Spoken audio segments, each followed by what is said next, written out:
Hello everyone, তোমরা সবাই কেমন আছো এই গরমের মধ্যে? আমি তো একদমই ভালো নেই। আর তোমরা কেমন আছো সেটা কিন্তু কমেন্ট করে জানাতে ভুলো না। চলো, আমি একটা বিশেষ কারণের জন্য আমাকে বাজারে যেতে হয়েছে। কারণ দুদিন পরেই আমার একটা অনুষ্ঠান বাড়ি, গরম হোক আর যাই হোক, কাছের কোনো মানুষের যদি কোনো অনুষ্ঠান হয় যেতে তো হবেই, মন না চাইলেও যেতে হবে। তো যাব। তো সেই কারণে গেছিলাম আমি আমার ওই বোনের ছেলের জন্য গিফট কিনতে। তো আমি কি গিফট কিনেছি চলো তোমাদের সাথে একটু শেয়ার করি। এই যে দেখো, আমি নিয়ে এসেছি একটা পিতলের হাঁড়ি। তো হাঁড়িটা কেমন হয়েছে চলো তোমাদেরকে একটু খুলে দেখাই। এই যে দেখো, তোমাদেরকে একটু খুলে দেখাচ্ছি। তোমরা বুঝতে পারছো তো, এটা হচ্ছে 1.5 কিলো চালের হাঁড়ি।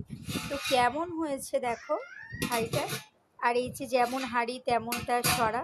তো পুরোপুরি হাঁড়িটা কেমন লাগছে কমেন্ট করে জানিও।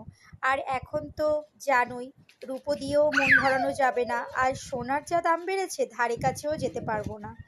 সেই কারণে আমি এই গিফটটা দিলাম। তো তোমাদের কাদের কাদের এই গিফটটা পছন্দ কমেন্ট করে জানিও। আর আমার গিফটটা তোমাদের কেমন লেগেছে সেটাও জানাতে ভুলো না।